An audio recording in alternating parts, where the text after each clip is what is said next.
The Picture of Dorian Gray by Oscar Wilde. Chapter 4. One afternoon, a month later, Dorian Gray was reclining in a luxurious arm-chair in the little library of Lord Henry's house in Mayfair. It was in its way a very charming room, with its high panelled wainscoting of olive-stained oak, its cream-coloured frieze and ceiling of raised plaster-work, and its brick-dust felt carpet strewn with silk long-fringed Persian rugs.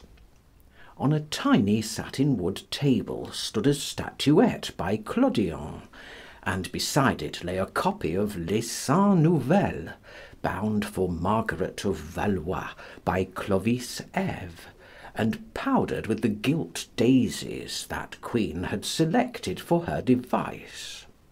Some large blue china jars and parrot tulips were ranged on the mantel-shelf, and through the small leaded panes of the window streamed the apricot-coloured light of a summer day in London.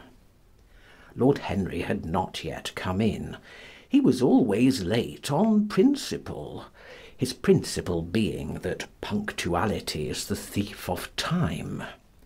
So the lad was looking rather sulky, as with listless fingers he turned over the pages of an elaborately illustrated edition of Manon Lescaut that he had found in one of the bookcases. The formal, monotonous ticking of the Louis XIV clock annoyed him. Once or twice he thought of going away. At last he heard a step outside, and the door opened. "How late you are, Harry," he murmured. "I am afraid it is not Harry, Mr. Gray," answered a shrill voice. He glanced quickly round and rose to his feet. "I beg your pardon, I thought—" "You thought it was my husband. It is only his wife. You must let me introduce myself. I know you quite well by your photographs. I think my husband has got 17 of them." "Not 17, Lady Henry?" "Well, 18 then. And I saw you with him the other night at the opera." She laughed nervously as she spoke, and watched him with her vague forget-me-not eyes.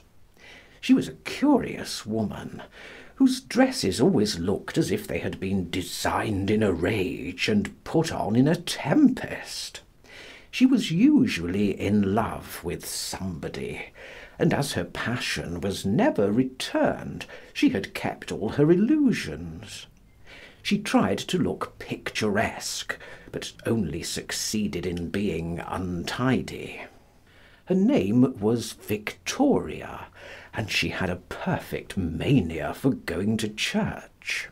"That was at Lohengrin, Lady Henry, I think?" "Yes, it was at dear Lohengrin. I like Wagner's music better than anybody's. It is so loud that one can talk the whole time without other people hearing what one says. That is a great advantage, don't you think so, Mr. Gray?" The same nervous staccato laugh broke from her thin lips, and her fingers began to play with a long tortoise-shell paper-knife. Dorian smiled and shook his head. "I am afraid I don't think so, Lady Henry.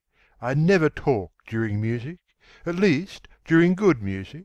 If one hears bad music, it is one's duty to drown it in conversation." "Ah, that is one of Harry's views, isn't it, Mr. Gray?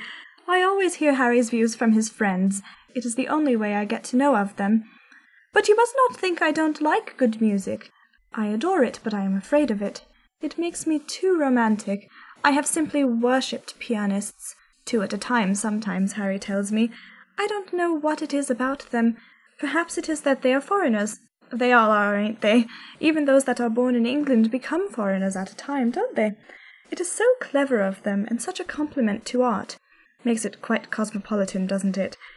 You have never been to any of my parties, have you, Mr. Gray? You must come. I can't afford orchids, but I share no expense in foreigners. They make one's rooms look so picturesque. But here is Harry. Harry, I came in to look for you, to ask you something. I forget what it was.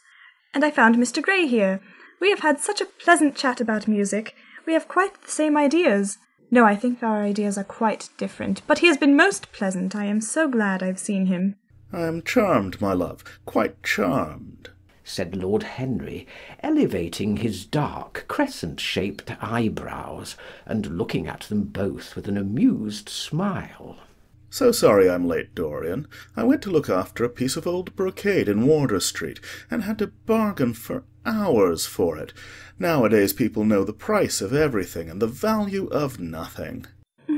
I am afraid I must be going, exclaimed Lady Henry, breaking an awkward silence with her silly sudden laugh. I have promised to drive with the Duchess. Goodbye, Mr. Gray. Goodbye, Harry.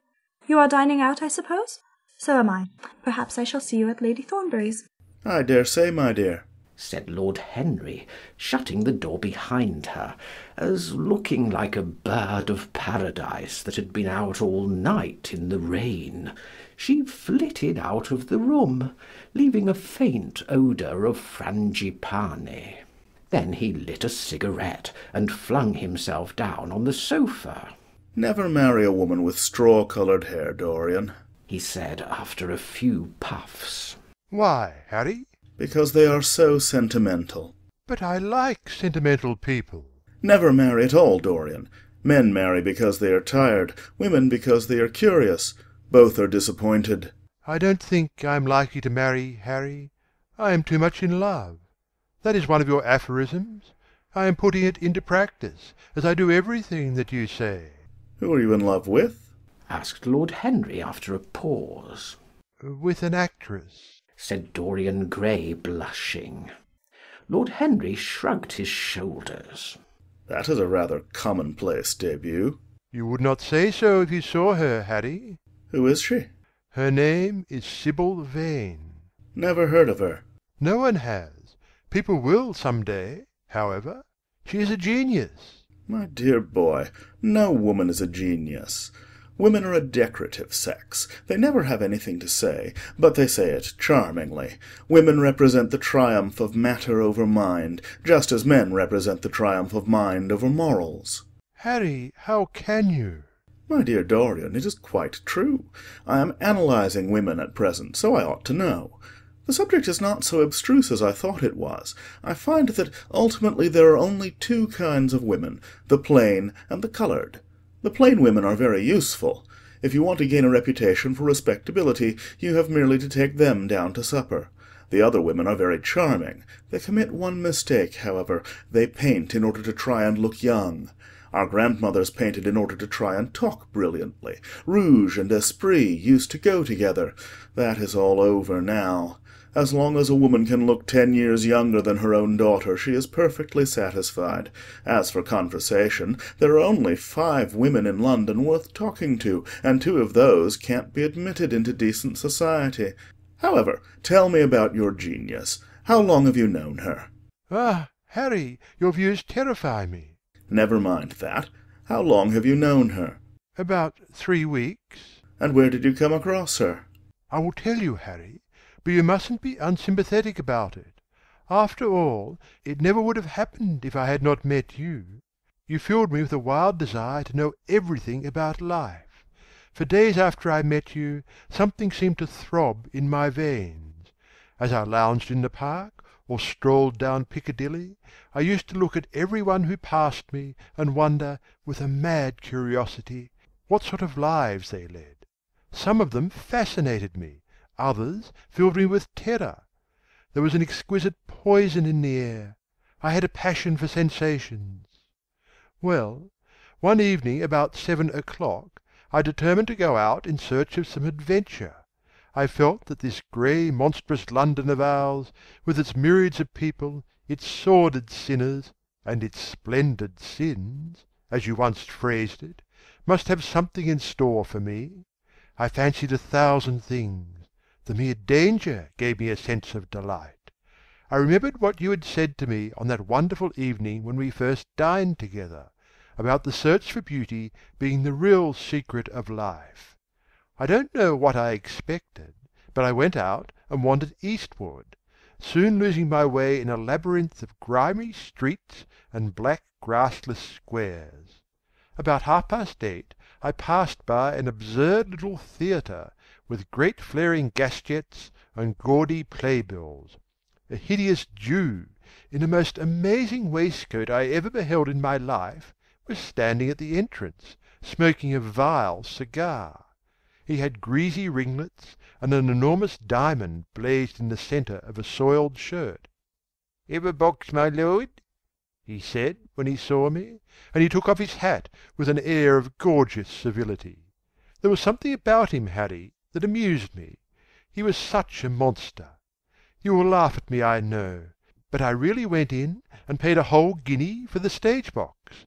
To the present day I can't make out why I did so, and yet if I hadn't, my dear Harry, if I hadn't, I should have missed the greatest romance of my life.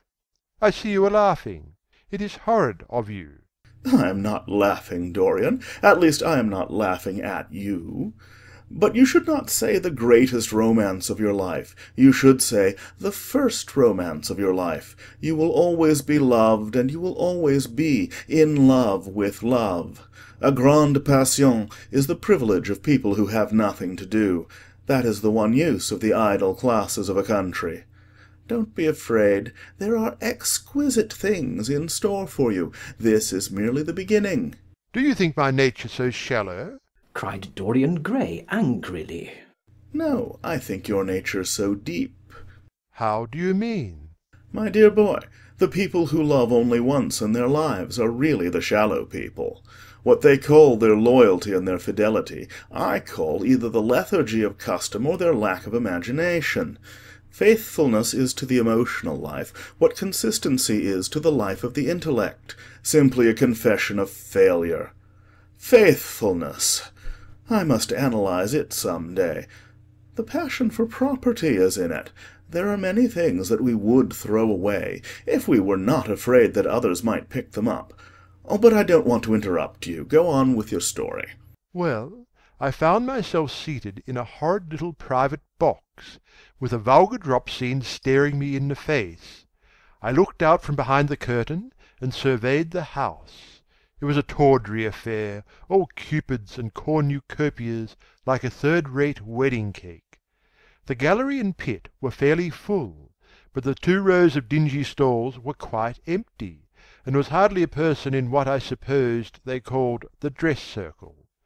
Women went about with oranges and ginger beer, and there was a terrible consumption of nuts going on. It must have been just like the palmy days of the British drama. Just like, I should fancy, and very depressing. I began to wonder what on earth I should do, when I caught sight of the playbill. What do you think the play was, Harry? I should think The Idiot Boy, or Dumb but Innocent. Our fathers used to like that sort of piece, I believe. The longer I live, Dorian, the more keenly I feel that whatever was good enough for our fathers is not good enough for us. In art, as in politics, les grands-pères ont toujours tort. This play was good enough for us, Harry. It was Romeo and Juliet. I must admit that I was rather annoyed at the idea of seeing Shakespeare done in such a wretched hole of a place. Still, I felt interested, in a sort of way. At any rate, I determined to wait for the first act. There was a dreadful orchestra, presided over by a young Hebrew who sat at a cracked piano that nearly drove me away. But at last the drop scene was drawn up, and the play began. Romeo was a stout, elderly gentleman with corked eyebrows, a husky tragedy voice, and a figure like a beer barrel. Mercutio was almost as bad. He was played by the low comedian, who had introduced gags of his own, and was on most friendly terms with the pit. They were both as grotesque as the scenery, and that looked as if it had come out of a country booth. But Juliet! Harry! Imagine a girl, hardly 17 years of age, with a little flower-like face, a small Greek head with plaited coils of dark brown hair, eyes that were violet wells of passion, lips that were like the petals of a rose. She was the loveliest thing I had ever seen in my life. You said to me once that pathos left you unmoved, but that beauty mere beauty, could fill your eyes with tears. I tell you, Harry, I could hardly see this girl for the mist of tears that came across me. And her voice! I never heard such a voice. It was very low at first, with deep mellow notes that seemed to fall singly upon one's ear. Then it became a little louder, and sounded like a flute or a distant oboe. In the garden scene it had all the tremulous ecstasy that one hears just before dawn when nightingales are singing. There were moments, later on, when it had the wild passion of violins. You know how a voice can stir one. Your voice and the voice of Sibyl Vane are two things that I shall never forget. When I close my eyes I hear them, and each of them says something different. I don't know which to follow. Why should I not love her, Harry? I do love her. She is everything to me in life. Night after night I go to see her play. One evening she is Rosalind, and the next evening she is Imogen. I have seen her die in the gloom of an Italian tomb, sucking the poison from her lover's lips. I have watched her wandering through the forest of Arden, disguised as a pretty boy in hose and doublet and dainty cap. She has been mad, and has come into the presence of a guilty king, and given him rue to wear and bitter herbs to taste of. She has been innocent, and the black hands of jealousy have crushed her reed-like throat. I have seen her in every age and in every costume. Ordinary women never appeal to one's imagination. They are limited to their century. No glamour ever transfigures them. One knows their minds as easily as one knows their bonnets. One can always find them. There is no mystery in any of them. They ride in the park in the morning, and chatter at tea-parties in the afternoon. They have their stereotyped smile, and their fashionable manner. They are quite obvious. But an actress! How different an actress is! Harry, why didn't you tell me that the only thing worth loving is an actress? Because I have loved so many of them, Dorian. Oh, yes, horrid people with dyed hair and painted faces. Don't run down dyed hair and painted faces. There is an extraordinary charm in them sometimes, said Lord Henry. I wish now I had not told you about Sibyl Vane. You could not have helped telling me, Dorian. All through your life you will tell me everything you do. Yes, Harry, I believe that is true. I cannot help telling you things. You have a curious influence over me. If I ever did a crime, I would come and confess it to you. You would understand me. People like you, the wilful sunbeams of life, don't commit crimes, Dorian. But I am much obliged for the compliment all the same. And now tell me, reach me the matches like a good boy. Thanks. What are your actual relations with Sibyl Vane? Dorian Gray leaped to his feet with flushed cheeks and burning eyes. Harry, Sibyl Vane is sacred. It is only the sacred things that are worth touching, Dorian, said Lord Henry, with a strange touch of pathos in his voice. But why should you be annoyed? I suppose she will belong to you some day. When one is in love, one always begins by deceiving oneself, and one always ends by deceiving others. That is what the world calls a romance. You know her at any rate, I suppose. Of course I know her. On the first night I was at the theatre, the horrid old Jew came round to the box after the performance was over, and offered to take me behind the scenes and introduced me to her. I was furious with him, and told him that Juliet had been dead for hundreds of years, and that her body was lying in a marble tomb in Verona. I think, from his blank look of amazement, that he was under the impression that I had taken too much champagne, or something. I am not surprised. Then he asked me if I wrote for any of the newspapers. I told him I never even read them. He seemed terribly disappointed at that, and confided to me that all the dramatic critics were in a conspiracy against him, and that they were every one of them to be bought. I should not wonder if he was quite right there. But on the other hand, judging from their appearance, most of them cannot be at all expensive. Well, he seemed to think they were beyond his means, laughed Dorian. By this time, however, the lights were being put out in the theatre, and I had to go. He wanted me to try some cigars that he strongly recommended. I declined. The next night, of course, I arrived at the place again. When he saw me, he made a low bow, and assured me that I was a munificent patron of art. He was a most offensive brute, though he had an extraordinary passion for Shakespeare. He told me once, with an air of pride, that his 5 bankruptcies were entirely due to the Bard, as he insisted on calling him. He seemed to think it a distinction. It was a distinction, my dear Dorian, a great distinction. Most people become bankrupt through having invested too heavily in the prose of life. To have ruined oneself over poetry is an honour. But when did you first speak to Miss Sibyl Vane? The 3rd night. She had been playing Rosalind. I could not help going round. I had thrown her some flowers, and she had looked at me. At least I fancied that she had. The old Jew was persistent. He seemed determined to take me behind, so I consented. It was curious, my not wanting to know her, wasn't it? No, I don't think so. My dear Hattie, why? I will tell you some other time. Now I want to know about the girl. Sibyl? Oh, she was so shy and so gentle. There's something of a child about her. Her eyes opened wide in exquisite wonder when I told her what I thought of her performance, and she seemed quite unconscious of her power. I think we were both rather nervous. The old Jew stood grinning at the doorway of the dusty green room, making elaborate speeches about us both, while we stood looking at each other like children. He would insist on calling me "my lord," so I had to assure Sibyl that I was not anything of the kind. She said quite simply to me, "You look more like a prince. I must call you Prince Charming." Upon my word, Dorian, Miss Sibyl knows how to pay compliments. You don't understand her, Harry. She regarded me merely as a person in a play. She knows nothing of life.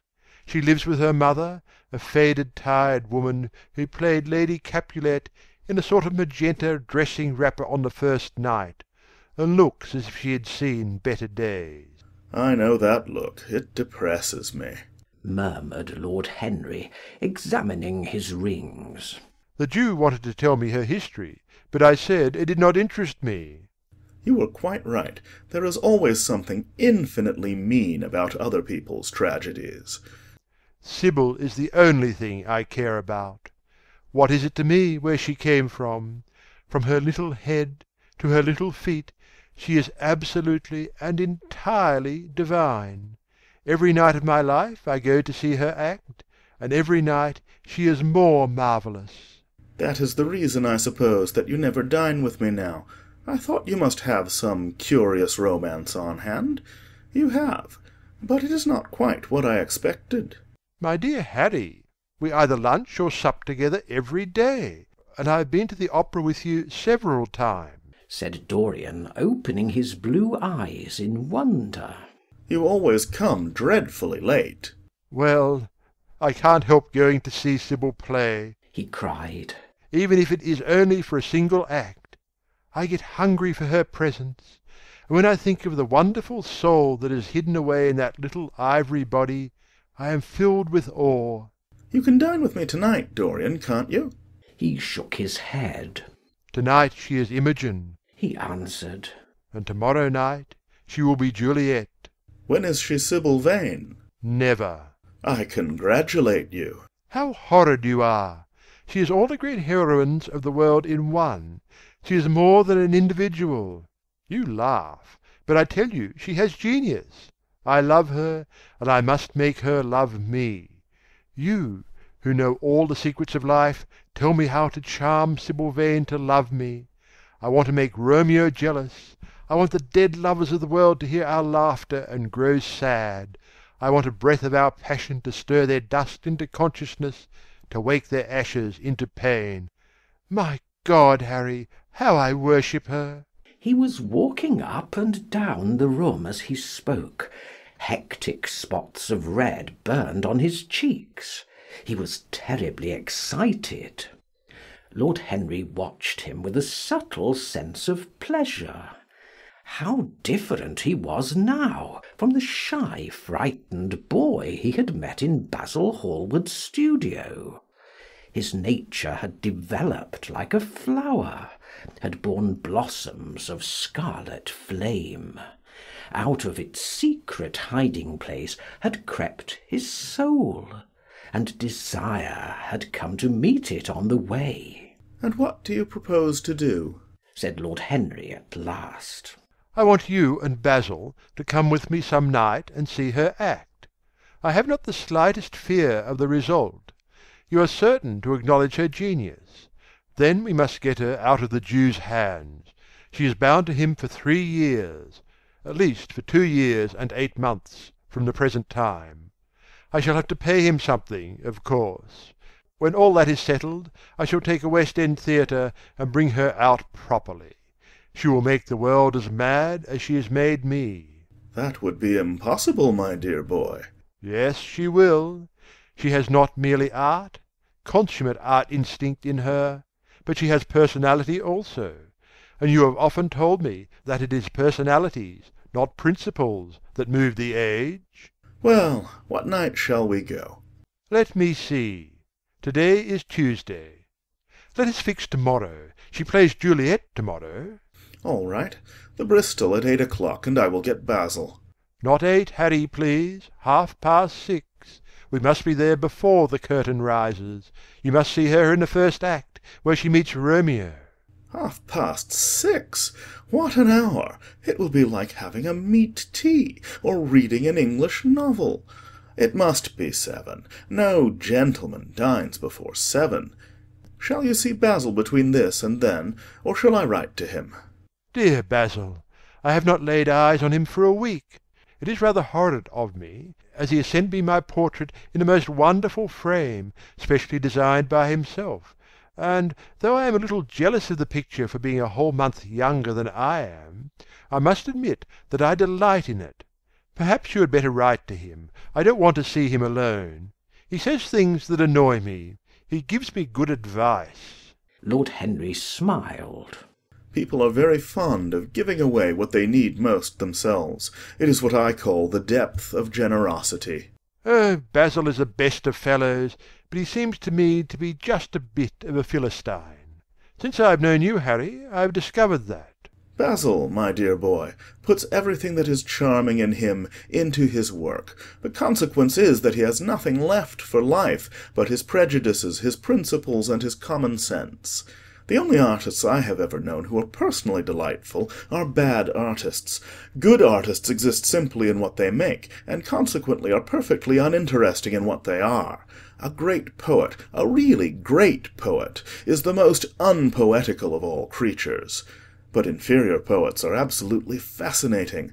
The worse their rhymes are, the more picturesque they look. The mere fact of having published a book of second-rate sonnets makes a man quite irresistible. He lives the poetry that he cannot write. The others write the poetry that they dare not realize. "I wonder, is that really so, Harry?"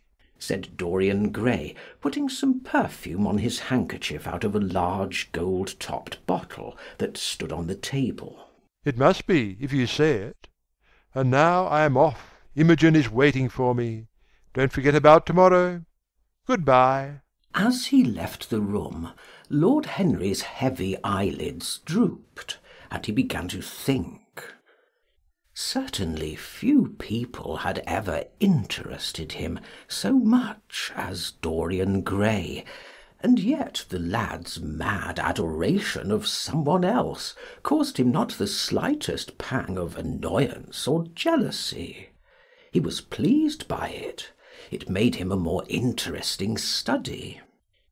He had been always enthralled by the methods of natural science, but the ordinary subject matter of that science had seemed to him trivial and of no import.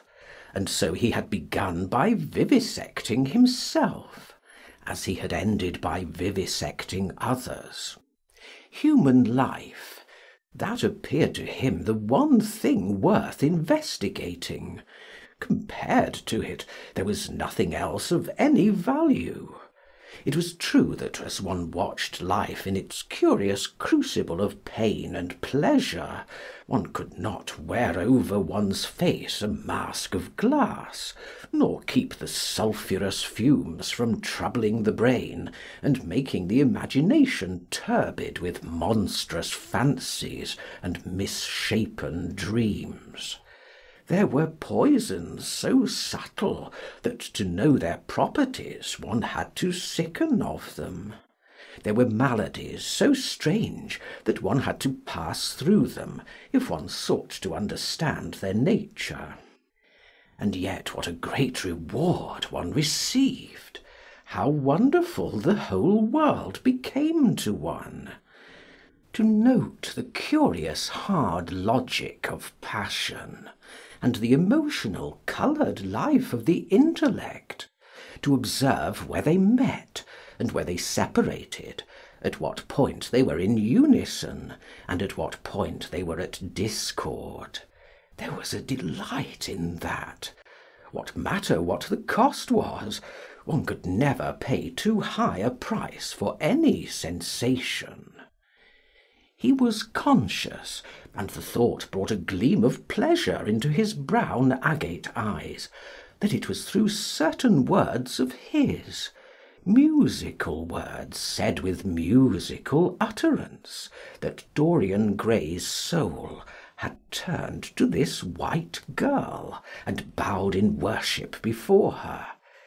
To a large extent the lad was his own creation. He had made him premature. That was something. Ordinary people waited till life disclosed to them its secrets, but to the few, to the elect, the mysteries of life were revealed before the veil was drawn away.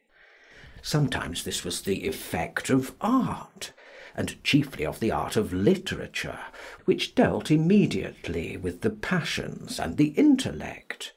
But now and then a complex personality took the place and assumed the office of art, was indeed, in its way, a real work of art, life having its elaborate masterpieces, just as poetry has, or sculpture, or painting. Yes, the lad was premature. He was gathering his harvest while it was yet spring. The pulse and passion of youth were in him, but he was becoming self-conscious. It was delightful to watch him. With his beautiful face and his beautiful soul, he was a thing to wonder at. It was no matter how it all ended, or was destined to end. He was like one of those gracious figures in a pageant or a play, whose joys seem to be remote from one, but whose sorrows stir one's sense of beauty, and whose wounds are like red roses. Soul and body, body and soul, how mysterious they were! There was animalism in the soul, and the body had its moments of spirituality. The senses could refine, and the intellect could degrade. Who could say where the fleshly impulse ceased, or the psychical impulse began? How shallow were the arbitrary definitions of ordinary psychologists! And yet how difficult to decide between the claims of the various schools. Was the soul a shadow seated in the house of sin? Or was the body really in the soul, as Giordano Bruno thought? The separation of spirit from matter was a mystery, and the union of spirit with matter was a mystery also. He began to wonder whether we could ever make psychology so absolute a science that each little spring of life would be revealed to us. As it was, we always misunderstood ourselves, and rarely understood others. Experience was of no ethical value. It was merely the name men gave to their mistakes. Moralists had, as a rule, regarded it as a mode of warning, had claimed for it a certain ethical efficacy in the formation of character, had praised it as something that taught us what to follow and showed us what to avoid. But there was no motive power in experience. It was as little of an active cause as conscience itself. All that it really demonstrated was that our future would be the same as our past, and that the sin we had done once, and with loathing, we would do many times, and with joy. It was clear to him that the experimental method was the only method by which one could arrive at any scientific analysis of the passions, and certainly Dorian Gray was a subject made to his hand, and seemed to promise rich and fruitful results. His sudden mad love for Sibyl Vane was a psychological phenomenon of no small interest. There was no doubt that curiosity had much to do with it, curiosity and the desire for new experiences. Yet it was not a simple, but rather a very complex passion. What there was in it of the purely sensuous instinct of boyhood had been transformed by the workings of the imagination, changed into something that seemed to the lad himself to be remote from sense, and was for that very reason all the more dangerous. It was the passions about whose origin we deceived ourselves that tyrannized most strongly over us. Our weakest motives were those of whose nature we were conscious. It often happened that when we thought we were experimenting on others, we were really experimenting on ourselves. While Lord Henry sat dreaming on these things, a knock came to the door, and his valet entered, and reminded him that it was time to dress for dinner. He got up and looked out into the street. The sunset had smitten into scarlet gold the upper windows of the houses opposite. The panes glowed like plates of heated metal. The sky above was like a faded rose. He thought of his friend's young, fiery-coloured life, and wondered how it was all going to end. When he arrived home, about 12:30, he saw a telegram lying on the hall table. He opened it and found it was from Dorian Gray. It was to tell him that he was engaged to be married to Sibyl Vane. End of chapter 4. Chapter 5. Mother, I am so happy, whispered the girl, burying her face in the lap of the faded, tired-looking woman, who, with back turned to the shrill, intrusive light, was sitting in the one arm-chair that their dingy sitting-room contained. I am so happy, she repeated. And you must be happy too. Mrs. Vane winced and put her thin, bismuth-whitened hands on her daughter's head. Happy? I am only happy, Sibyl, when I see you act. You must not think of anything but your acting. Mr. Isaacs has been very good to us, and we owe him money. The girl looked up and pouted. Money, mother? She cried. What does money matter? Love is more than money. Mr. Isaacs has advanced us £50 to pay off our debts and to get a proper outfit for James. You must not forget that, Sibyl. £50 is a very large sum. Mr. Isaacs has been most considerate. He is not a gentleman, mother, and I hate the way he talks to me, said the girl, rising to her feet and going over to the window. I don't know how we could manage without him, answered the elder woman querulously. Sibyl Vane tossed her head and laughed. We don't want him any more, mother. Prince Charming rules life for us now. Then she paused. A rose shook in her blood and shadowed her cheeks. Quick breath parted the petals of her lips. They trembled. Some southern wind of passion swept over her and stirred the dainty folds of her dress. I love him, she said simply.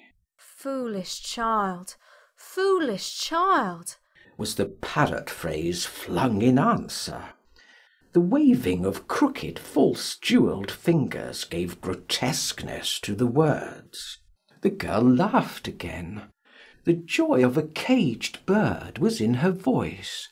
Her eyes caught the melody and echoed it in radiance, then closed for a moment, as though to hide their secret. When they opened, the mist of a dream had passed across them. Thin-lipped wisdom spoke at her from the worn chair, hinted at prudence, quoted from that book of cowardice whose author apes the name of common sense. She did not listen. She was free in her prison of passion. Her prince, Prince Charming, was with her. She had called on memory to remake him. She had sent her soul to search for him, and it had brought him back. His kiss burned again upon her mouth. Her eyelids were warm with his breath. Then wisdom altered its method, and spoke of espial and discovery. This young man might be rich. If so, marriage should be thought of. Against the shell of her ear broke the waves of worldly cunning. The arrows of craft shot by her. She saw the thin lips moving, and smiled. Suddenly she felt the need to speak. The wordy silence troubled her. Mother, mother, she cried. Why does he love me so much? I know why I love him. I love him because he is like what love himself should be. But what does he see in me? I am not worthy of him. And yet, why, I cannot tell. Though I feel so much beneath him, I don't feel humble. I feel proud, terribly proud. Mother, did you love my father as I love Prince Charming? The elder woman grew pale beneath the coarse powder that daubed her cheeks, and her dry lips twitched with a spasm of pain. Sibyl rushed to her, flung her arms round her neck, and kissed her. Forgive me, mother. I know it pains you to talk about our father, but it only pains you because you loved him so much. Don't look sad. I am as happy today as you were 20 years ago. Ah, let me be happy forever. My child, you are far too young to think of falling in love. Besides, what do you know of this young man? You don't even know his name. The whole thing is most inconvenient, and really, when James is going away to Australia and I have so much to think of, I must say that you should have shown more consideration. However, as I said before, if he is rich... Ah, mother, mother, let me be happy. Mrs. Vane glanced at her, and with one of those false theatrical gestures that so often become a mode of second nature to a stage player, clasped her in her arms. At this moment the door opened, and a young lad with rough brown hair came into the room. He was thick-set of figure, and his hands and feet were large and somewhat clumsy in movement. He was not so finely bred as his sister. One would hardly have guessed the close relationship that existed between them. Mrs. Vane fixed her eyes on him and intensified her smile. She mentally elevated her son to the dignity of an audience. She felt sure that the tableau was interesting.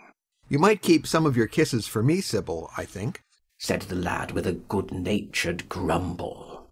Ah, but you don't like being kissed, Jim, she cried. You are a dreadful old bear. And she ran across the room and hugged him. James Vane looked into his sister's face with tenderness. I want you to come out with me for a walk, Sibyl. I don't suppose I shall ever see this horrid London again. I am sure I don't want to.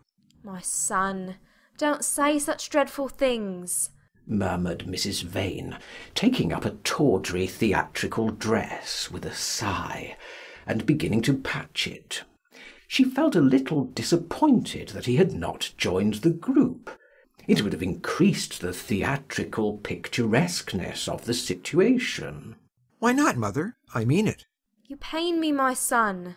I trust you will return from Australia in a position of affluence.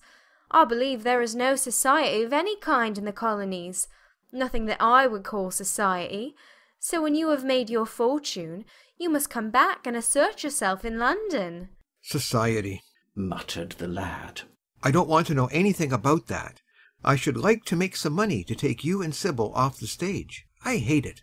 Oh, Jim, said Sibyl, laughing. How unkind of you. But are you really going for a walk with me? That will be nice. I was afraid you were going to say goodbye to some of your friends. To Tom Hardy, who gave you that hideous pipe, or Ned Langton, who makes fun of you for smoking it. It is very sweet of you to let me have your last afternoon. Where shall we go? Let us go to the park. I am too shabby. Only swell people go to the park. Nonsense, Jim, she whispered, stroking the sleeve of his coat. He hesitated for a moment. Very well, he said at last. But don't be too long dressing. She danced out of the door. One could hear her singing as she ran upstairs. Her little feet pattered overhead. He walked up and down the room 2 or 3 times. Then he turned to the still figure in the chair. Mother, are my things ready? He asked.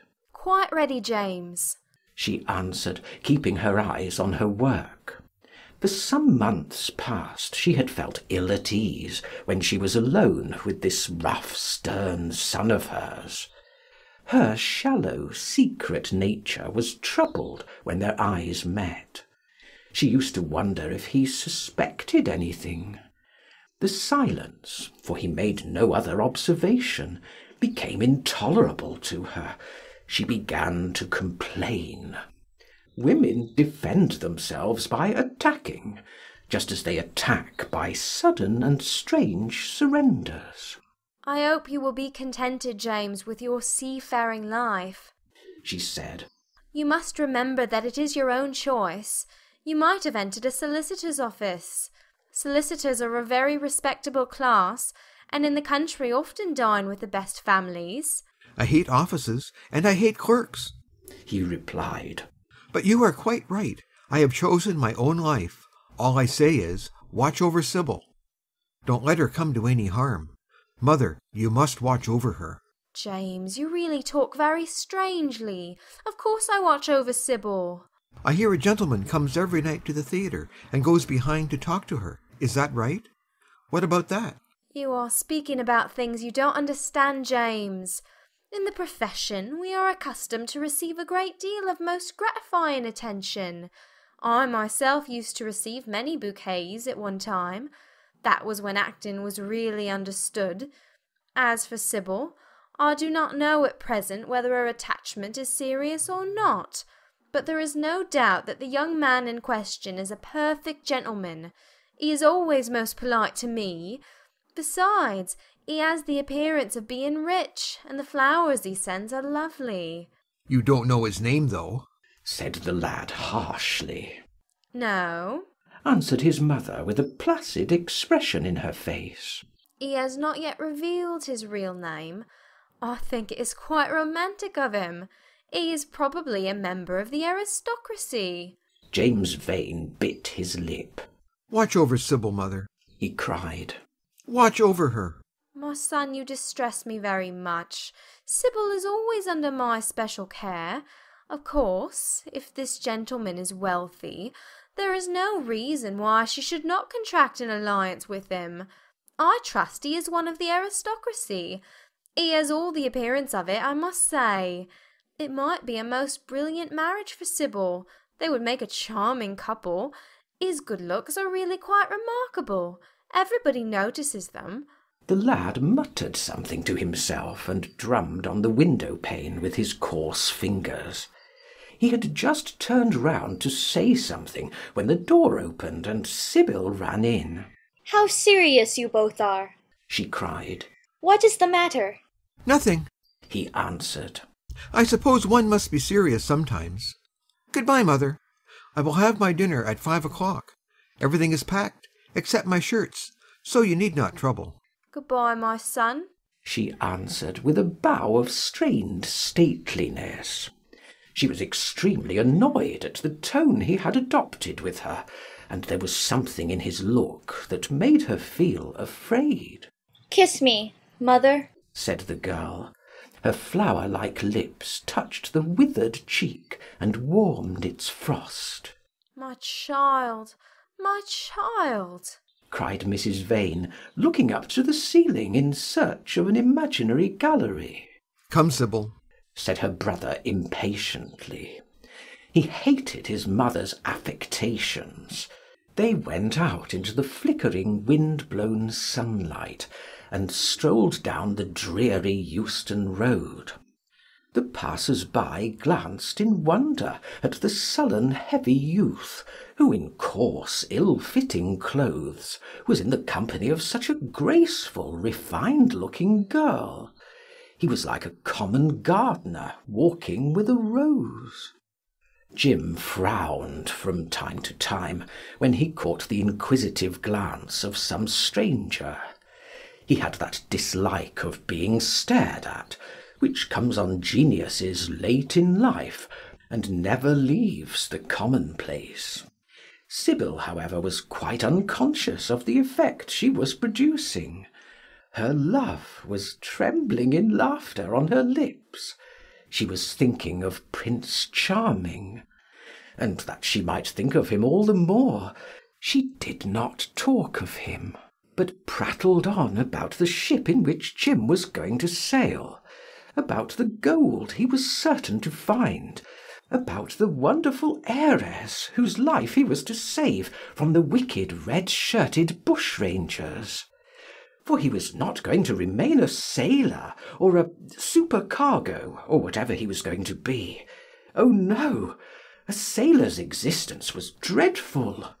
Fancy being cooped up in a horrid ship, with the hoarse, hump-backed waves trying to get in, and a black wind blowing the masts down and tearing the sails into long screaming ribbons. He was to leave the vessel at Melbourne, bid a polite good-bye to the captain, and go off at once to the gold fields. Before a week was over, he was to come across a large nugget of pure gold, the largest nugget that had ever been discovered, and bring it down to the coast in a wagon guarded by 6 mounted policemen. The bushrangers were to attack them 3 times, and be defeated with immense slaughter. Or no, he was not to go to the goldfields at all. They were horrid places, where men got intoxicated, and shot each other in bar-rooms, and used bad language. He was to be a nice sheep farmer, and one evening, as he was riding home, he was to see the beautiful heiress being carried off by a robber on a black horse, and give chase and rescue her. Of course she would fall in love with him, and he with her, and they would get married, and come home, and live in an immense house in London. Yes, there were delightful things in store for him, but he must be very good and not lose his temper, or spend his money foolishly. She was only a year older than he was, but she knew so much more of life. He must be sure also to write to her by every mail, and to say his prayers each night before he went to sleep. God was very good, and would watch over him.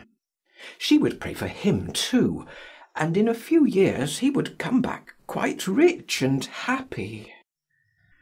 The lad listened sulkily to her and made no answer. He was heart-sick at leaving home. Yet it was not this alone that made him gloomy and morose. Inexperienced though he was, he had still a strong sense of the danger of Sibyl's position. This young dandy who was making love to her could mean her no good. He was a gentleman, and he hated him for that, hated him through some curious race instinct for which he could not account, and which for that reason was all the more dominant within him.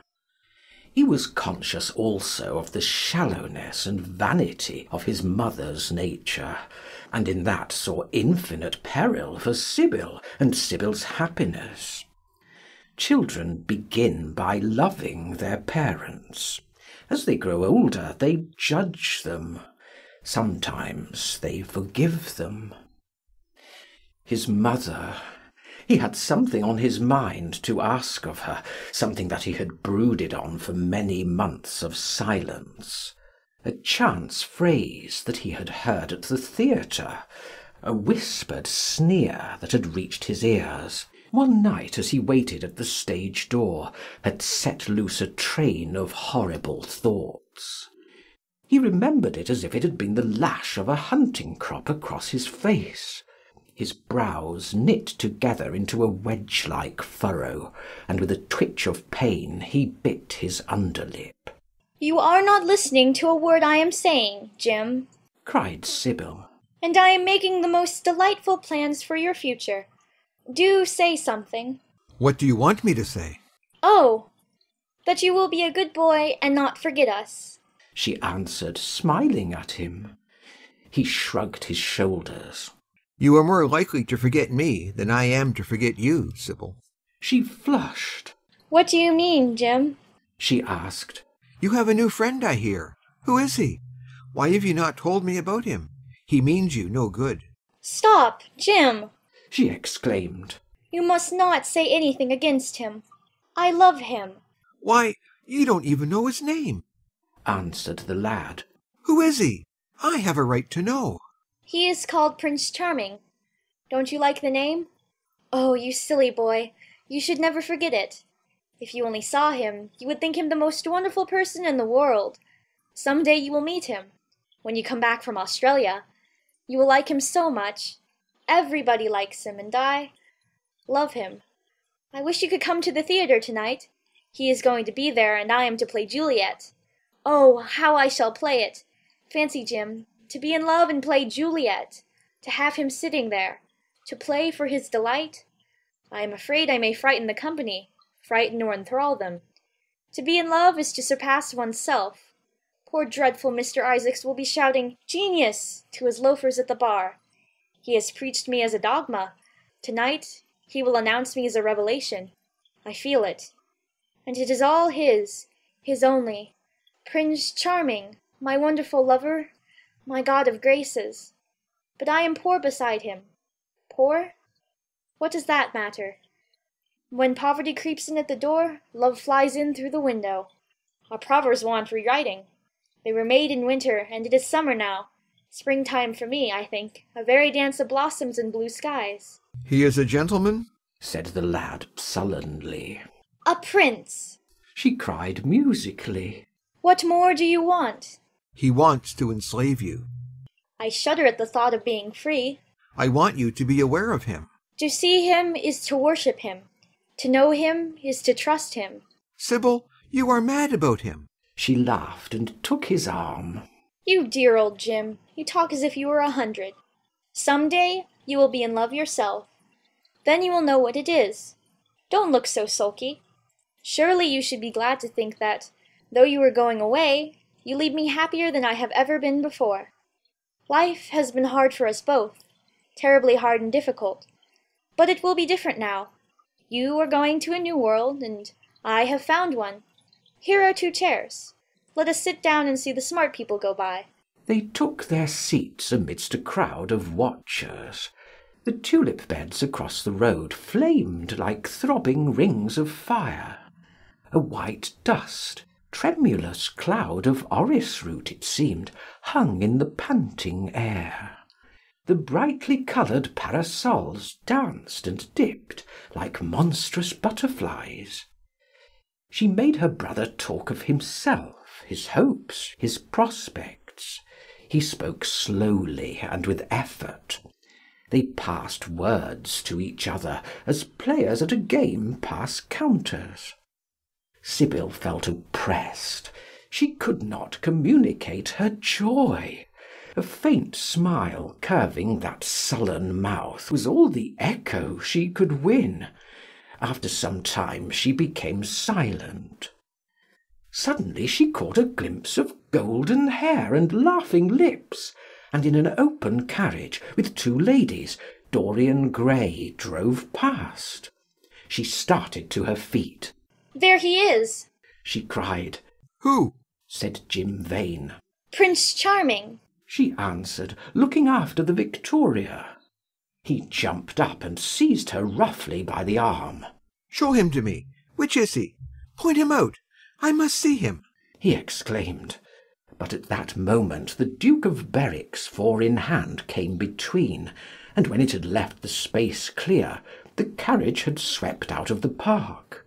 "He is gone," murmured Sibyl sadly. "I wish you had seen him." I wish I had, for as sure as there is a God in heaven, if he ever does you anything wrong, I shall kill him.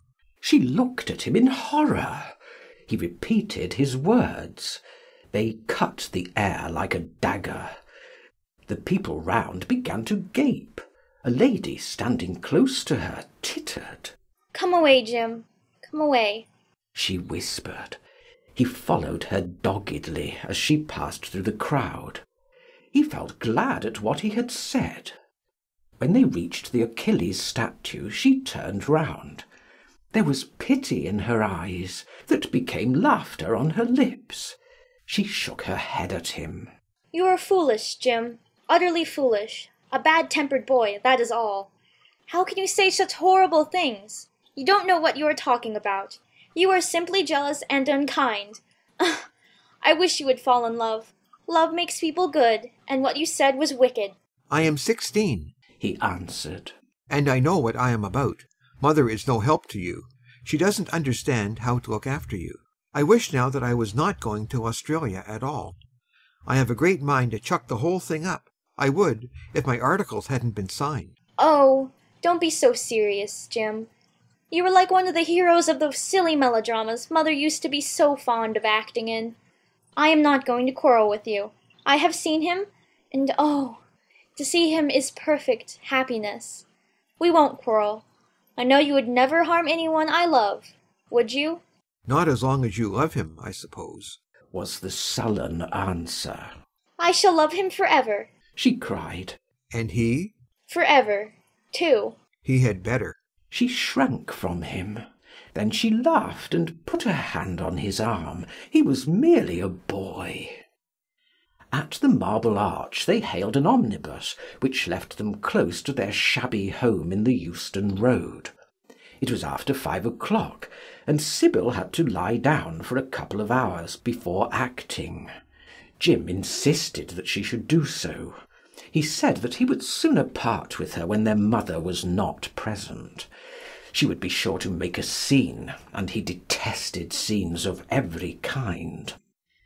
In Sibyl's own room they parted. There was jealousy in the lad's heart, and a fierce, murderous hatred of the stranger who, as it seemed to him, had come between them. Yet when her arms were flung round his neck, and her fingers strayed through his hair, he softened and kissed her with real affection. There were tears in his eyes as he went downstairs. His mother was waiting for him below. She grumbled at his unpunctuality as he entered. He made no answer, but sat down to his meagre meal. The flies buzzed round the table and crawled over the stained cloth. Through the rumble of omnibuses and the clatter of street cabs, he could hear the droning voice devouring each minute that was left to him. After some time he thrust away his plate and put his head in his hands. He felt that he had a right to know. It should have been told to him before, if it was as he suspected. Leaden with fear, His mother watched him. Words dropped mechanically from her lips. A tattered lace handkerchief twitched in her fingers. When the clock struck 6, he got up and went to the door. Then he turned back and looked at her. Their eyes met. In hers he saw a wild appeal for mercy. It enraged him. "Mother, I have something to ask you," he said. Her eyes wandered vaguely about the room. She made no answer. "Tell me the truth. I have a right to know. Were you married to my father?" She heaved a deep sigh. It was a sigh of relief. The terrible moment, the moment that night and day, for weeks and months, she had dreaded, had come at last, and yet she felt no terror. Indeed, in some measure it was a disappointment to her. The vulgar directness of the question called for a direct answer. The situation had not been gradually led up to. It was crude. It reminded her of a bad rehearsal. "No," she answered, wondering at the harsh simplicity of life. "My father was a scoundrel, then!" cried the lad, clenching his fists. She shook her head. "I knew he was not free. We loved each other very much. If he had lived, he would have made provision for us. Don't speak against him, my son. He was your father, and a gentleman. Indeed, he was highly connected." An oath broke from his lips. "I don't care for myself," he exclaimed. "but don't let Sibyl— It is a gentleman, isn't it, who is in love with her, or says he is? Highly connected, too, I suppose." For a moment a hideous sense of humiliation came over the woman. Her head drooped. She wiped her eyes with shaking hands. "Sibyl has a mother," she murmured. "I had none." The lad was touched. He went towards her, and stooping down, he kissed her. "I am sorry if I have pained you to ask you about my father," he said. "but I could not help it. I must go now. Good-bye. Don't forget that you will have only one child now to look after, and believe me that if this man wrongs my sister, I will find out who he is, track him down, and kill him like a dog. I swear it." The exaggerated folly of the threat, the passionate gesture that accompanied it, the mad melodramatic words, made life seem more vivid to her. She was familiar with the atmosphere.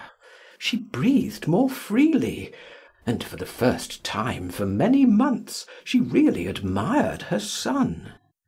She would have liked to have continued the scene on the same emotional scale, but he cut her short. Trunks had to be carried down, and mufflers looked for. The lodging-house drudge bustled in and out. There was the bargaining with the cabman. The moment was lost in vulgar details. It was with a renewed feeling of disappointment that she waved the tattered lace handkerchief from the window as her son drove away. She was conscious that a great opportunity had been wasted. She consoled herself by telling Sibyl how desolate she felt her life would be, now that she had only one child to look after. She remembered the phrase. It had pleased her. Of the threat she said nothing. It was vividly and dramatically expressed. She felt that they would all laugh at it some day. End of chapter 5. The Picture of Dorian Gray by Oscar Wilde. Chapter 6. "I suppose you've heard the news, Basil?"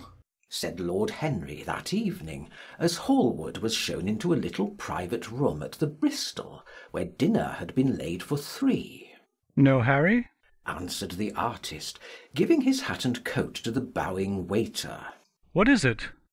"Nothing about politics, I hope. They don't interest me. There's hardly a single person in the House of Commons worth painting, though many of them would be better for a little whitewashing." "Dorian Gray is engaged to be married," said Lord Henry, watching him as he spoke. "Dorian engaged to be married?" he cried. Impossible. It is perfectly true. To whom? To some little actress or other. I can't believe it. Dorian is far too sensible. Dorian is far too wise not to do foolish things now and then, my dear Basil. Marriage is hardly a thing one can do now and then, Harry. Except in America, rejoined Lord Henry languidly. But I didn't say he was married. I said he was engaged to be married. There is a great difference. I have a distinct remembrance of being married, but I have no recollection at all of being engaged. I am inclined to think that I never was engaged. But think of Dorian's birth, and position, and wealth. It would be absurd for him to marry so much beneath him. If you want to make him marry this girl, tell him that, Basil. He is sure to do it then. Whenever a man does a thoroughly stupid thing, it is always from the noblest motives. I hope the girl is good, Harry. I don't want to see Dorian tied to some vile creature who might degrade his nature and ruin his intellect. Oh, she is better than good. She is beautiful, murmured Lord Henry, sipping a glass of vermouth and orange bitters. Dorian says she is beautiful, and he is not often wrong about things of that kind. Your portrait of him has quickened his appreciation of the personal appearance of other people. It has had that excellent effect amongst others. We are to see her tonight, if that boy doesn't forget his appointment. Are you serious? Quite serious, Basil. I should be miserable if I thought I should ever be more serious than I am at the present moment. But do you approve of it, Harry? Asked the painter, walking up and down the room and biting his lip. You can't approve of it, possibly. It is some silly infatuation. I never approve or disapprove of anything now. It is an absurd attitude to take towards life. We are not sent into the world to air our moral prejudices. I never take any notice of what common people say, and I never interfere with what charming people do. If a personality fascinates me, whatever mode of expression that personality selects is absolutely delightful to me. Dorian Gray falls in love with a beautiful girl who acts Juliet and proposes to marry her. Why not? If he wedded Messalina, he would be none the less interesting. You know I am not a champion of marriage. The real drawback to marriage is that it makes one unselfish, and unselfish people are colourless. They lack individuality. Still, there are certain temperaments that marriage makes more complex. They retain their egotism and add to it many other egos. They are forced to have more than one life. They become more highly organized, and to be highly organized is, I should fancy, the object of man's existence. Besides, every experience is of value, and whatever one may say against marriage, it is certainly an experience. I hope that Dorian Gray will make this girl his wife, passionately adore her for 6 months, and then suddenly become fascinated by someone else. He would be a wonderful study. You don't mean a single word of that, Harry. You know you don't. If Dorian Gray's life were spoiled, no one would be sorrier than yourself. You are much better than you pretend to be. Lord Henry laughed. The reason we all like to think so well of others is that we are all afraid for ourselves. The basis of optimism is sheer terror. We think that we are generous, because we credit our neighbour with the possession of those virtues that are likely to be a benefit to us. We praise the banker that we may overdraw our account, and find good qualities in the highwayman in the hope that he may spare our pockets. I mean everything that I have said. I have the greatest contempt for optimism. As for a spoiled life, no life is spoiled but one whose growth is arrested. If you want to mar a nature, you have merely to reform it. As for marriage, of course that would be silly, but there are other and more interesting bonds between men and women. I will certainly encourage them. They have the charm of being fashionable. But here is Dorian himself. He will tell you more than I can. My dear Harry, my dear Basil, you must both congratulate me, said the lad, throwing off his evening cape with its satin-lined wings, and shaking each of his friends by the hand in turn. I've never been so happy. Of course, it is sudden. All really delightful things are. And yet it seems to me to be the one thing I've been looking for all my life. He was flushed with excitement and pleasure, and looked extraordinarily handsome. I hope you will always be very happy, Dorian, said Hallward. But I don't quite forgive you for not having let me know of your engagement. You let Harry know. And I don't forgive you for being late for dinner. Broke in Lord Henry, putting his hand on the lad's shoulder and smiling as he spoke. Come, let us sit down and try what the new chef here is like, and then you will tell us how it all came about. There is really not much to tell, cried Dorian, as they took their seats at the small round table. What happened was simply this. After I left you yesterday evening, Harry, I dressed, had some dinner at that little Italian restaurant in Rupert Street you introduced me to, and went down at 8 o'clock to the theatre. Sibyl was playing Rosalind. Of course, the scenery was dreadful, and the Orlando absurd. But Sibyl! You should have seen her. When she came on in her boy's clothes, she was perfectly wonderful. She wore a moss-covered velvet jerkin with cinnamon sleeves, slim brown cross-gartered hose, a dainty little green cap with a hawk's feather caught in a jewel, and a hooded cloak lined with dull red. She had never seemed to me more exquisite. She had all the delicate grace of that Tanagra figurine that you have in your studio, Basil. Her hair clustered round her face like dark leaves round a pale rose. As for her acting, well, you shall see her tonight. She is simply a born artist. I sat in the dingy box absolutely enthralled. I forgot that I was in London and in the 19th century. I was away with my love in a forest that no man had ever seen. After the performance was over, I went behind and spoke to her. As we were sitting together, suddenly there came into her eyes a look that I had never seen there before. My lips moved towards hers. We kissed each other. I can't describe to you what I felt at that moment. It seemed to me that all my life had been narrowed to one perfect point of rose-coloured joy. She trembled all over and shook like a white narcissus. Then she flung herself on her knees and kissed my hands. I feel that I should not tell you all this, but I can't help it. Of course, our engagement is a dead secret. She has not even told her own mother. I don't know what my guardians will say. Lord Radley is sure to be furious. I don't care. I shall be of age in less than a year, and then I can do what I like. I have been right, Basil, haven't I, to take my love out of poetry, and to find my wife in Shakespeare's plays? Lips that Shakespeare taught to speak have whispered their secret in my ear. I have had the arms of Rosalind around me, and kissed Juliet on the mouth. Yes, Dorian, I suppose you were right, said Hallward slowly. Have you seen her today? Asked Lord Henry. Dorian Gray shook his head. I left her in the forest of Arden. I shall find her in an orchard in Verona. Lord Henry sipped his champagne in a meditative manner.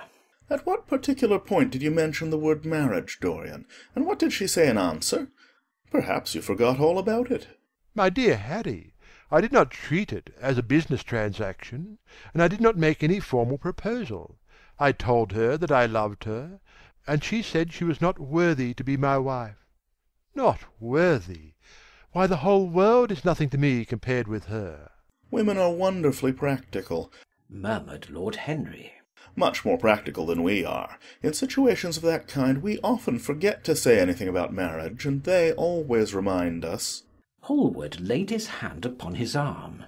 Don't, Harry. You have annoyed Dorian. He is not like other men. He would never bring misery upon anyone. His nature is too fine for that. Lord Henry looked across the table. Dorian is never annoyed with me, he answered. I asked the question for the best reason possible, for the only reason indeed that excuses one for asking any question, simple curiosity.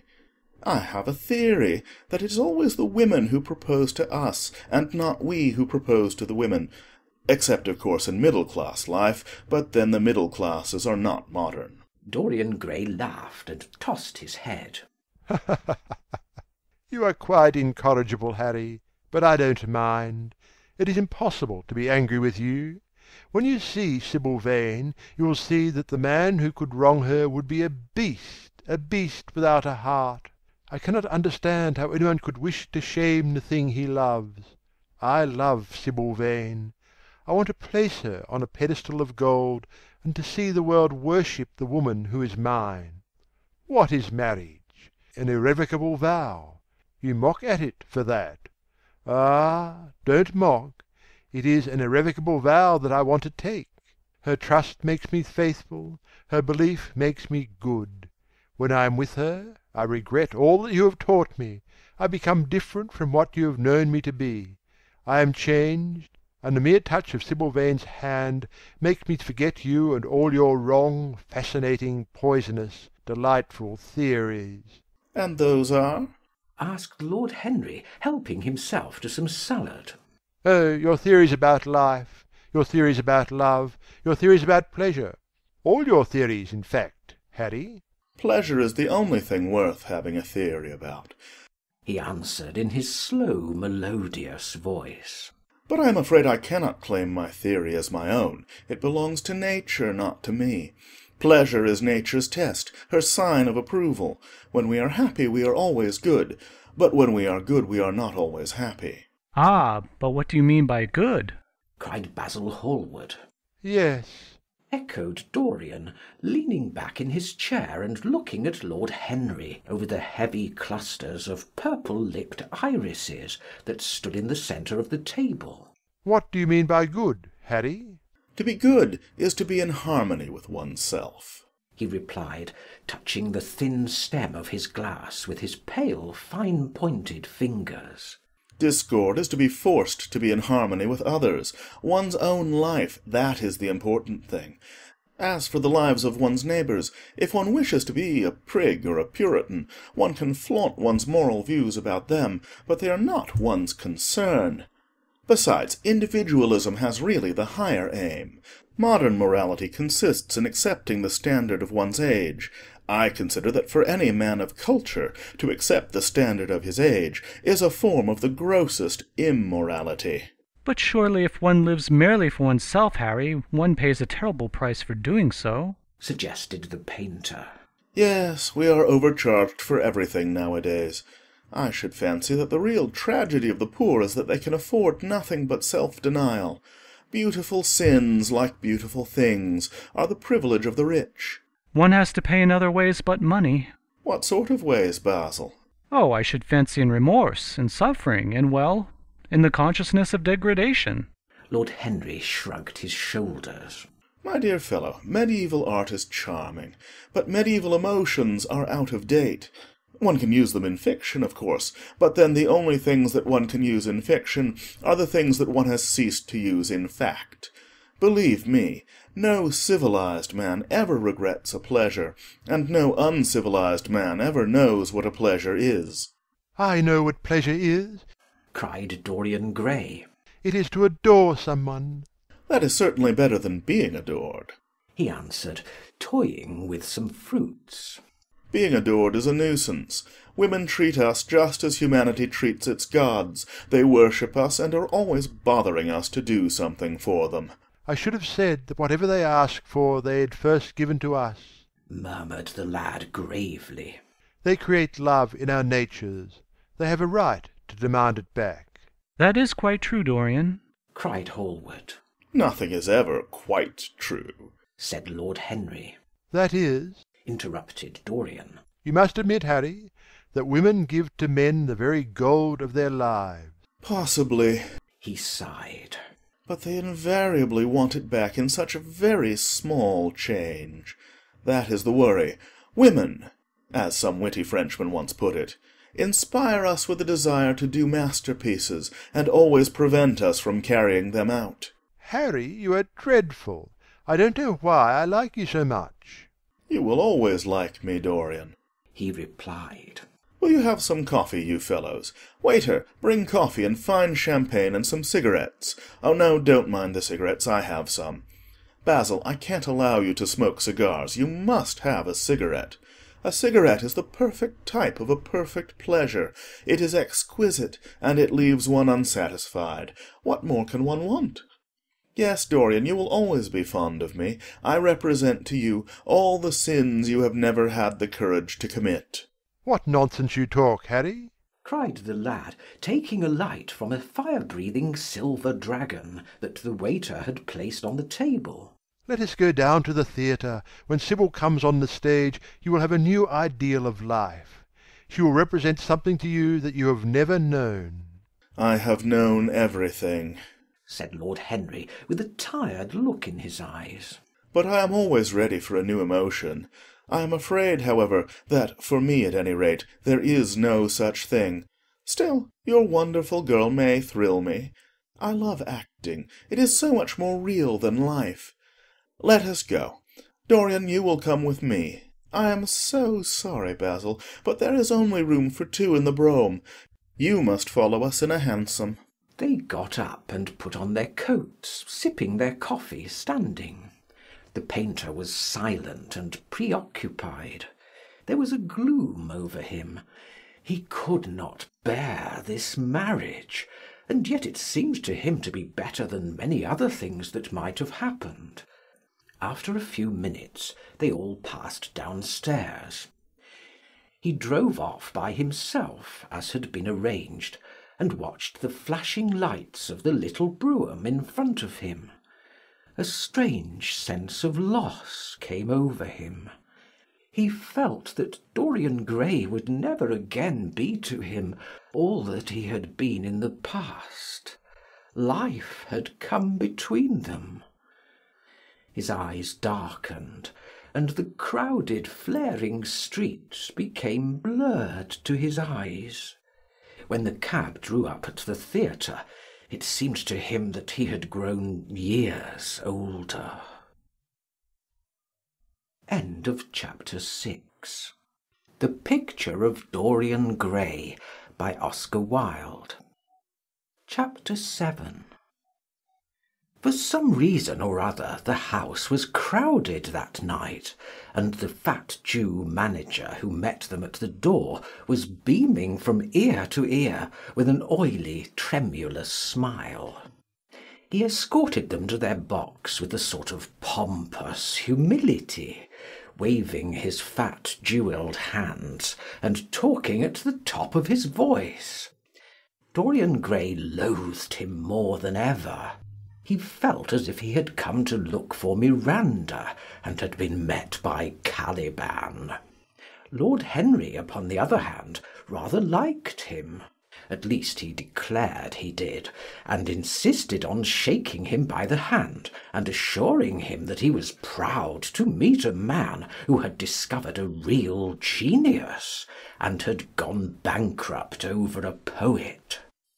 Hallward amused himself with watching the faces in the pit. The heat was terribly oppressive, and the huge sunlight flamed like a monstrous dahlia with petals of yellow fire. The youths in the gallery had taken off their coats and waistcoats and hung them over the side.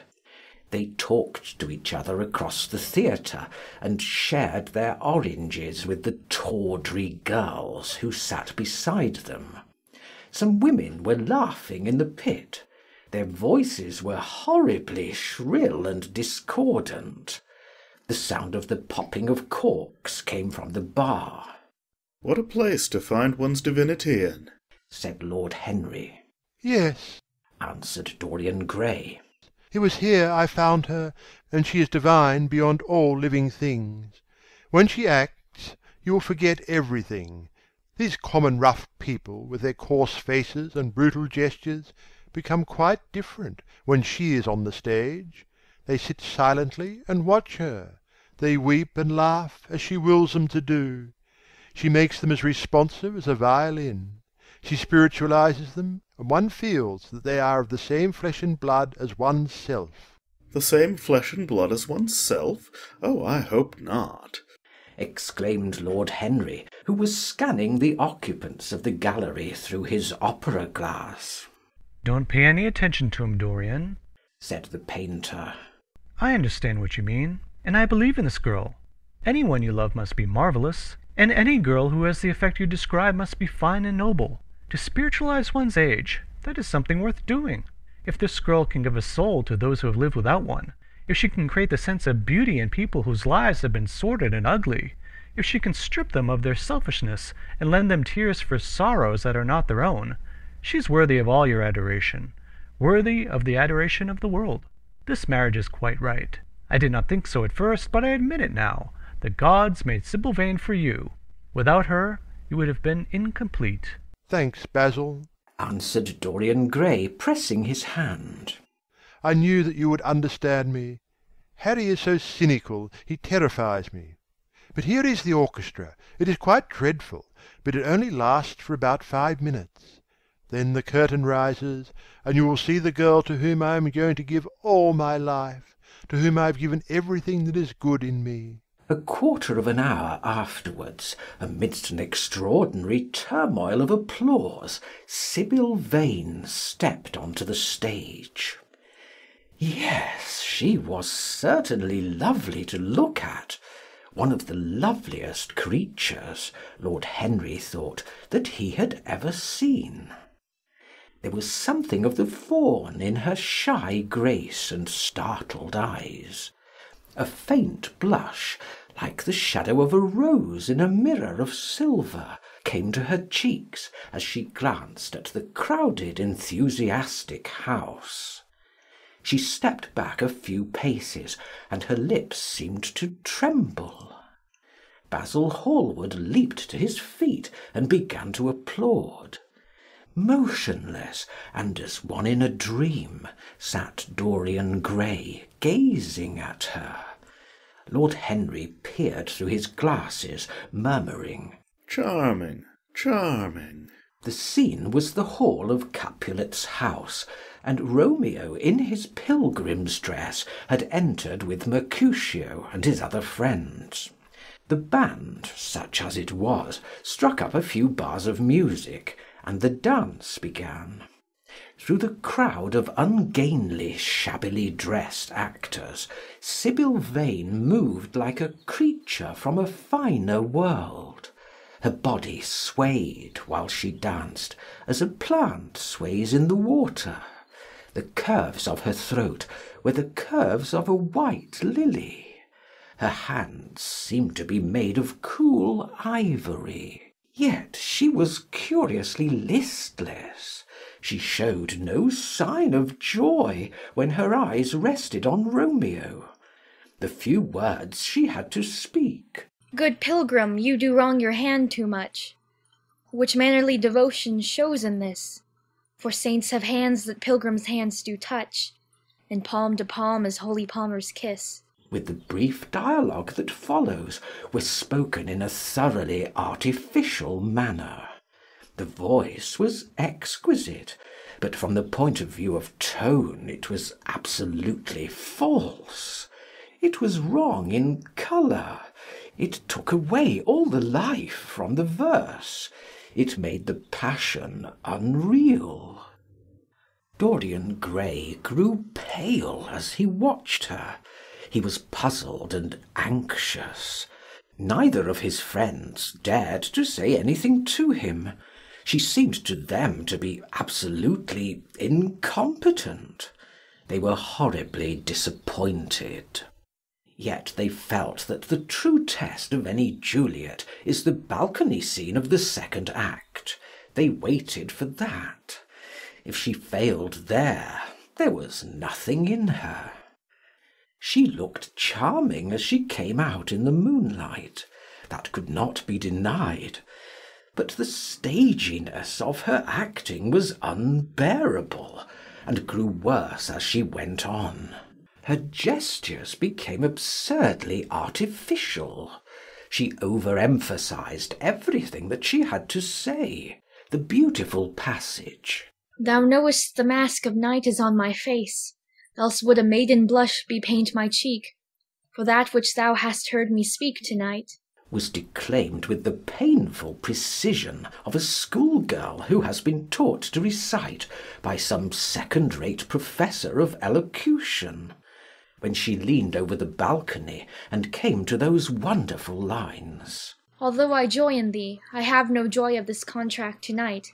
It is too rash, too unadvised, too sudden, too like the lightning, which doth cease to be, ere one can say, it lightens. Sweet, good night. This bud of love by summer's ripening breath may prove a beauteous flower when next we meet." She spoke the words as though they conveyed no meaning to her. It was not nervousness. Indeed, so far from being nervous, she was absolutely self-contained. It was simply bad art. She was a complete failure. Even the common uneducated audience of the pit and gallery lost their interest in the play. They got restless, and began to talk loudly and to whistle. The Jew manager, who was standing at the back of the dress circle, stamped and swore with rage. The only person unmoved was the girl herself. When the second act was over, there came a storm of hisses, and Lord Henry got up from his chair and put on his coat. "She is quite beautiful, Dorian," he said. "but she can't act. Let us go." I am going to see the play through, answered the lad in a hard, bitter voice. I'm awfully sorry that I made you waste an evening, Harry. I apologise to you both. My dear Dorian, I should think Miss Vane was ill, interrupted Hallward. We will come some other night. I wish she were ill, he rejoined. But she seems to me to be simply callous and cold. She is entirely altered. Last night she was a great artist. This evening she is merely a commonplace, mediocre actress. Don't talk like that about anyone you love, Dorian. Love is a more wonderful thing than art. They're both simply forms of imitation, remarked Lord Henry. But do let us go. Dorian, you must not stay here any longer. It is not good for one's morals to see bad acting. Besides, I don't suppose you will want your wife to act, so what does it matter if she plays Juliet like a wooden doll? She is very lovely, and if she knows as little about life as she does about acting, she will be a delightful experience. There are only two kinds of people who are really fascinating: people who know absolutely everything, and people who know absolutely nothing. Good heavens, my dear boy, don't look so tragic. The secret of remaining young is never to have an emotion that is unbecoming. Come to the club with Basil and myself. We will smoke cigarettes and drink to the beauty of Sibyl Vane. She is beautiful. What more can you want? Go away, Harry, cried the lad. I want to be alone. Basil, you must go. Ah, can't you see that my heart is breaking? The hot tears came to his eyes. His lips trembled, and rushing to the back of the box, he leaned up against the wall, hiding his face in his hands. "Let us go, Basil," said Lord Henry, with a strange tenderness in his voice, and the two young men passed out together. A few moments afterwards, the footlights flared up, and the curtain rose on the third act. Dorian Gray went back to his seat. He looked pale and proud, and indifferent. The play dragged on, and seemed interminable. Half of the audience went out, tramping in heavy boots and laughing. The whole thing was a fiasco. The last act was played to almost empty benches. The curtain went down on a titter and some groans. As soon as it was over, Dorian Gray rushed behind the scenes into the green room. The girl was standing there alone, with a look of triumph on her face. Her eyes were lit with an exquisite fire. There was a radiance about her. Her parted lips were smiling over some secret of their own. When he entered, she looked at him, and an expression of infinite joy came over her. "How badly I acted tonight, Dorian," she cried. "Horribly," he answered, gazing at her in amazement. "Horribly. It was dreadful. Are you ill? You have no idea what it was. You have no idea what I suffered." The girl smiled. "Dorian," she answered, lingering over his name with long-drawn music in her voice, as though it were sweeter than honey to the red petals of her mouth. "Dorian, you should have understood. But you understand now, don't you?" "Understand what?" he asked angrily. Why I was so bad tonight. Why I shall always be bad. Why I shall never act well again. He shrugged his shoulders. You are ill, I suppose. When you are ill, you shouldn't act. You make yourself ridiculous. My friends were bored. I was bored. She seemed not to listen to him. She was transfigured with joy.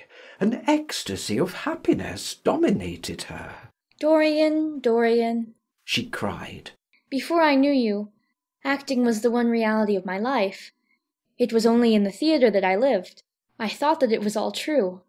I was Rosalind one night and Portia the other. The joy of Beatrice was my joy, and the sorrows of Cordelia were mine also. I believed in everything. The common people who acted with me seemed to me to be godlike. The painted scenes were my world. I knew nothing but shadows, and I thought them real. You came, oh, my beautiful love, and you freed my soul from prison. You taught me what reality really is. Tonight, for the first time in my life, I saw through the hollowness, the sham, the silliness of the empty pageant in which I had always played. Tonight, for the first time, I became conscious that the Romeo was hideous and old and painted, that the moonlight in the orchard was false, that the scenery was vulgar, and that the words I had to speak were unreal, were not my words, were not what I wanted to say. You had brought me something higher, something of which all art is but a reflection. You had made me understand what love really is. My love, Prince Charming, Prince of Life, I have grown sick of shadows. You are more to me than all art can ever be. What have I to do with the puppets of a play? When I came on tonight, I could not understand how it was that everything had gone from me. I thought that I was going to be wonderful. I found that I could do nothing. Suddenly it dawned on my soul what it all meant. The knowledge was exquisite to me. I heard them hissing, and I smiled. What could they know of love such as ours? Take me away, Dorian. Take me away with you, where we can be quite alone. I hate the stage. I might mimic a passion that I do not feel, but I cannot mimic one that burns me like fire. Oh, Dorian, Dorian, you understand now what it signifies. Even if I could do it, it would be profanation for me to play at being in love. You have made me see that. He flung himself down on the sofa and turned away his face. You have killed my love, he muttered. She looked at him in wonder and laughed. He made no answer. She came across to him, and with her little fingers stroked his hair. She knelt down and pressed his hands to her lips. He drew them away, and a shudder ran through him. Then he leaped up and went to the door. Yes, he cried. You have killed my love. You used to stir my imagination. Now you don't even stir my curiosity. You simply produce no effect. I loved you because you were marvellous, because you had genius and intellect, because you realized the dreams of great poets and gave shape and substance to the shadows of art. You have thrown it all away. You are shallow and stupid. My God, how mad I was to love you! What a fool I have been! You are nothing to me now. I will never see you again. I will never think of you. I will never mention your name. You don't know what you were to me once. Why, once. Oh, I can't bear to think of it. I wish I had never laid eyes upon you. You have spoiled the romance of my life. How little you can know of love, if you say it mars your art. Without your art you are nothing. I would have made you famous, splendid, magnificent. The world would have worshipped you, and you would have borne my name.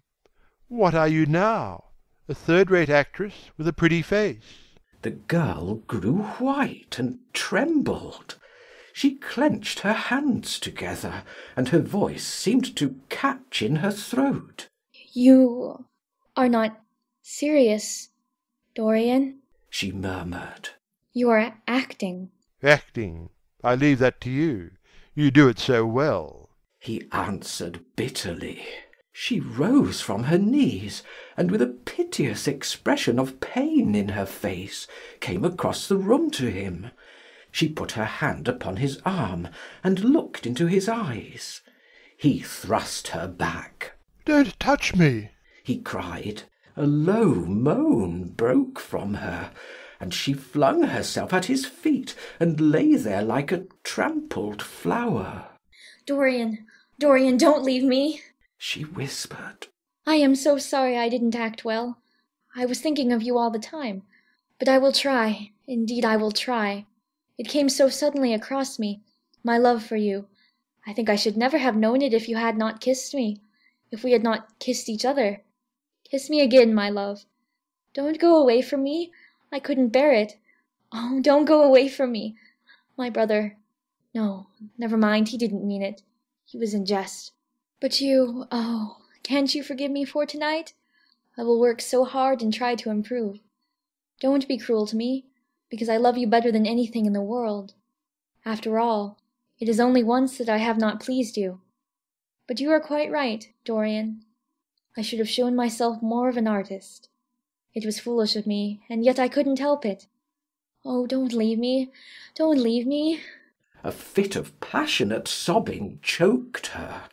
She crouched on the floor like a wounded thing, and Dorian Gray, with his beautiful eyes, looked down at her, and his chiselled lips curled in exquisite disdain. There is always something ridiculous about the emotions of people whom one has ceased to love. Sibyl Vane seemed to him to be absurdly melodramatic. Her tears and sobs annoyed him. "I am going," he said at last in his calm, clear voice. "I don't wish to be unkind, but I can't see you again. You have disappointed me." She wept silently, and made no answer, but crept nearer.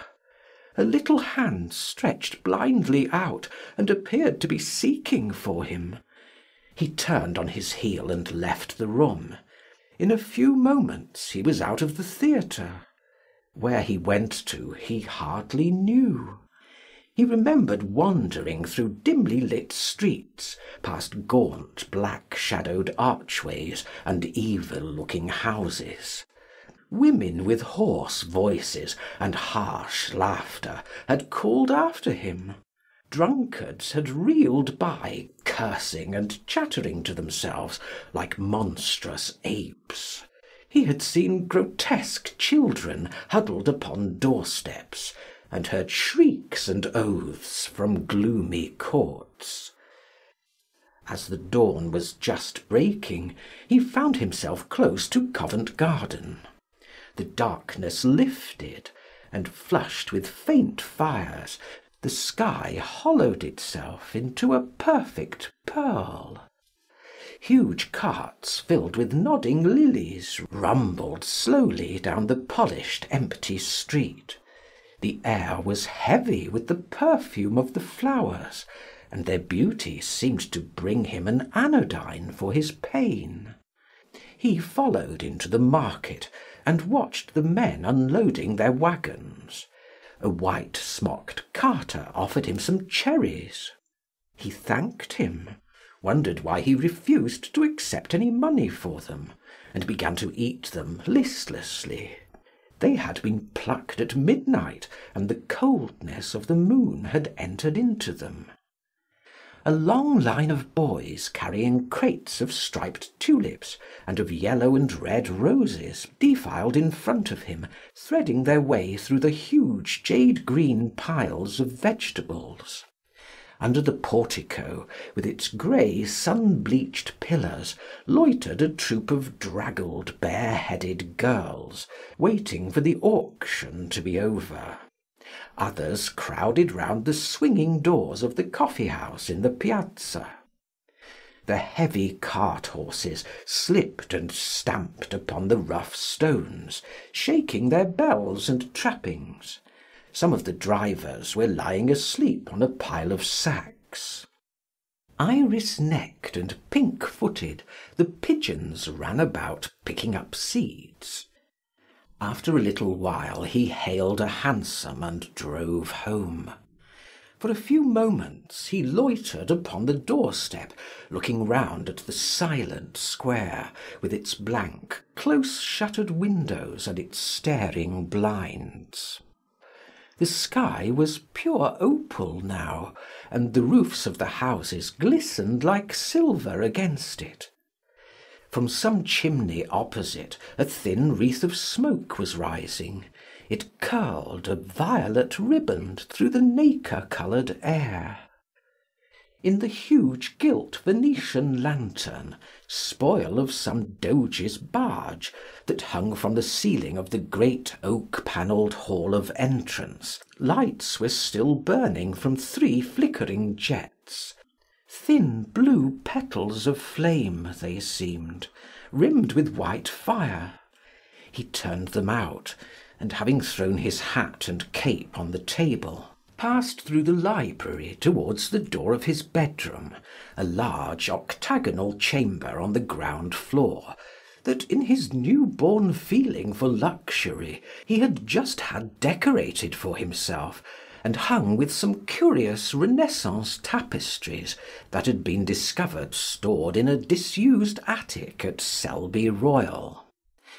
As he was turning the handle of the door, his eye fell upon the portrait Basil Hallward had painted of him. He started back as if in surprise. Then he went on into his own room, looking somewhat puzzled. After he had taken the buttonhole out of his coat, he seemed to hesitate. Finally he came back, went over to the picture and examined it. In the dim arrested light that struggled through the cream-coloured silk blinds, the face appeared to him to be a little changed. The expression looked different. One would have said that there was a touch of cruelty in the mouth. It was certainly strange. He turned round, and walking to the window, drew up the blind.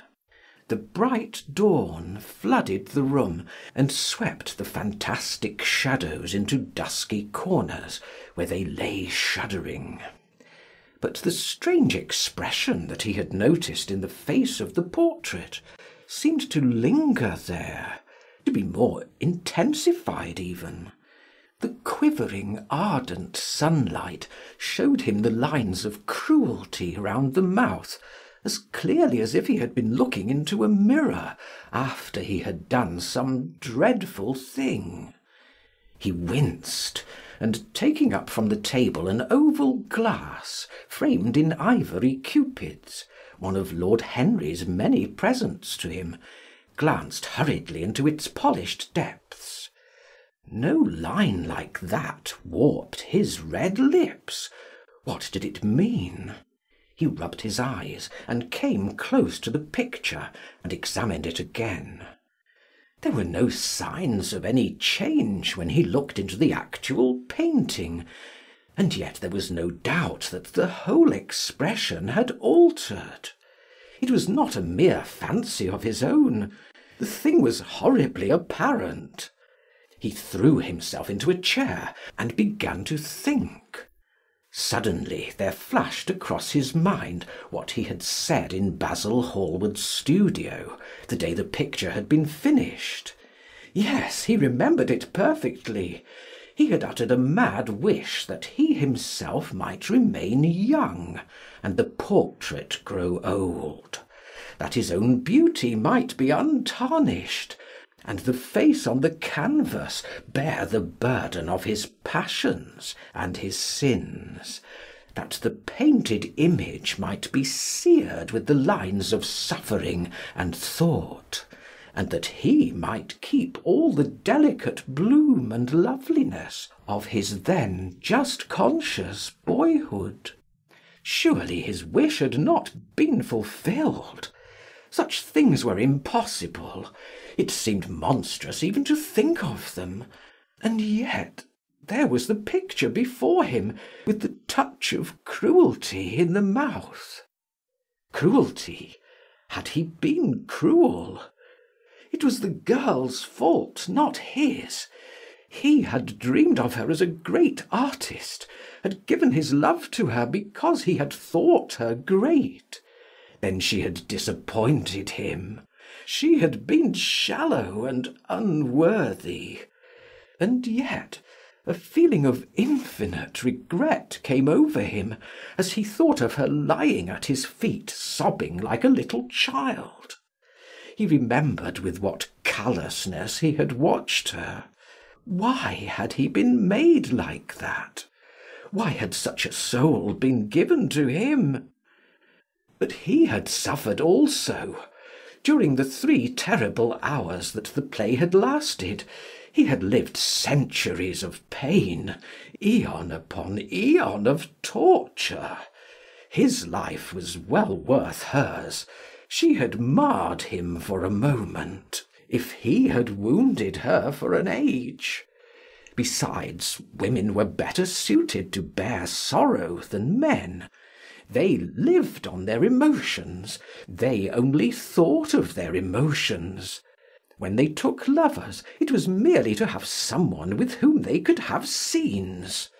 Lord Henry had told him that, and Lord Henry knew what women were. Why should he trouble about Sibyl Vane? She was nothing to him now. But the picture, what was he to say of that?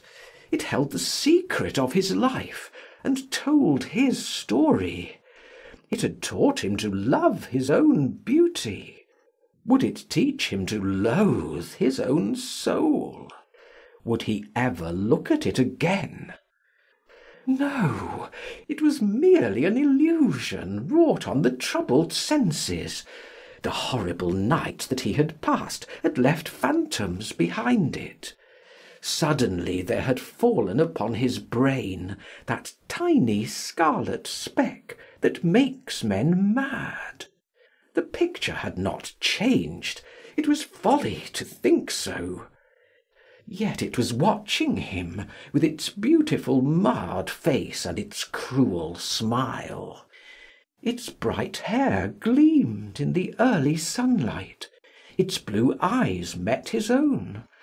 A sense of infinite pity, not for himself, but for the painted image of himself, came over him.